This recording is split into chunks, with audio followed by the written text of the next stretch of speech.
तुलाच आता पुढे यायचे, देश घडवण्या तयार हो. देशाचे भवितव्य ठरवण्या तयार हो.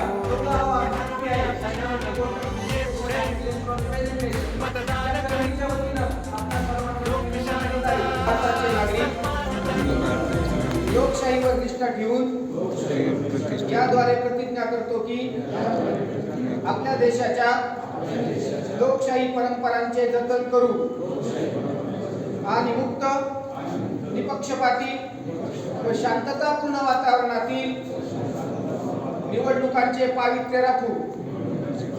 निवडणुकीत निर्भयपणे तसेच धर्म, वंश, जात, समाज, भाषा यांच्या विचारांच्या प्रभावाखाली न येता कोणत्याही प्रलोभनास बळी न पडता निर्भयपणे मतदान करू. तुलाच आता पुढे यायचे, देश घडवण्या तयार हो. मतदानाने देशाचे भवितव्य ठरवण्या तयार हो.